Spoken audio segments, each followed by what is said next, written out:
Recognized for 5 minutes. Ms. Bush is recognized for 5 minutes. Yeah, Bush. Thank you.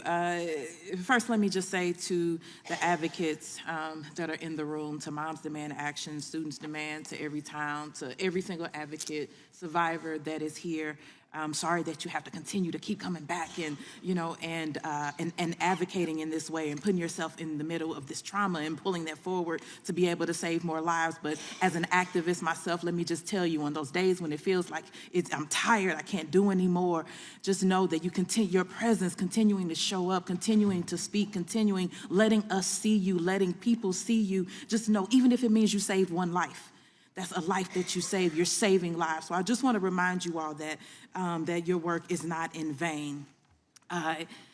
St. Louis and I are here today to talk about accountability for gun violence, for this epidemic that continues to ravage our communities and our country.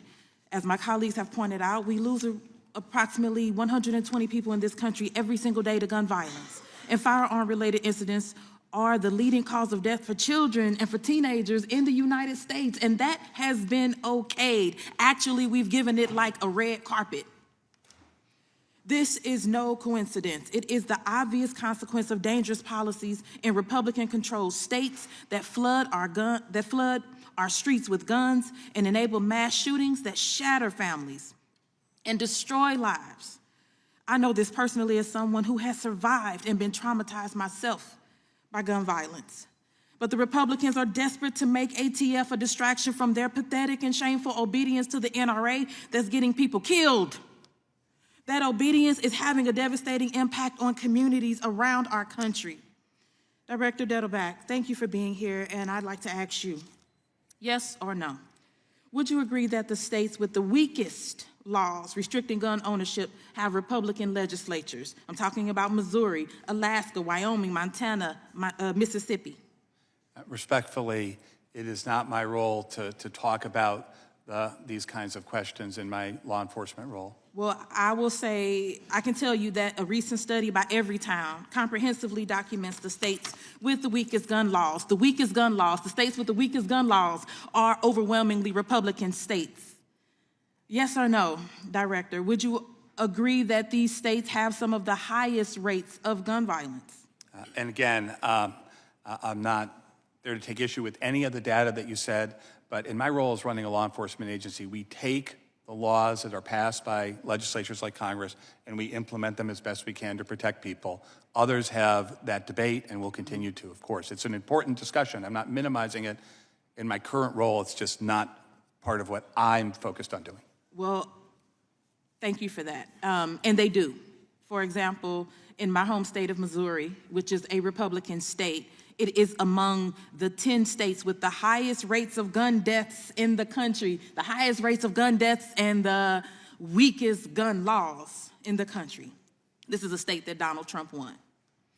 And yes or no, Director, would you agree that lax gun policies in certain states have resulted in firearms flooding municipalities that are unable to override those state-level policies? And again, respectfully, I don't know the details of all that, but it wouldn't be in my role as ATF director, as a law enforcement officer, to become involved in debates in state policy matters.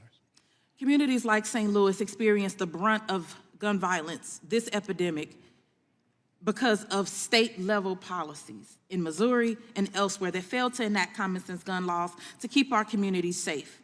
Republicans' failure to act is deadly. We've seen it over and over again. It's deadly. Less than 6 months ago, we had a mass shooting at the Central Visual and Performing Arts High School in St. Louis that may have been prevented if Missouri Republicans had agreed to enact a red flag law. So when we talk about accountability, we need to talk about who's really at fault here, and we need to make sure that our communities aren't being unfairly targeted by the failures of others. So, Director, let me switch gears. The ATF has had issues in the past with racist and bigoted behavior by agents. Yes or no, are you aware of the Good Old Boys Roundup that the ATF agents participated in the 1980s and 90s? I am not. I would say I have been to St. Louis recently, and the shooting that you referenced, I just want to say, of course, the survivors of gun violence. I meet with victims and survivors wherever I go. ATF was among the first people participating in that investigation on that scene. And I just want to say there's a lot of really good collaborative work going on in St. Louis that I know you know about to try and help protect people both sides of the river on this issue. Right, and your work is being inhibited by those Republican policies, but thank you. You're right, we are collaborating. Would you time answer is the good up. old boys roundup question? I don't. Ladies' time is I can up. follow up on that. I don't know about that city. Okay, we will send you the information. Thank you, and I yield back. Chair recognizes Mr. Klein for 5 minutes.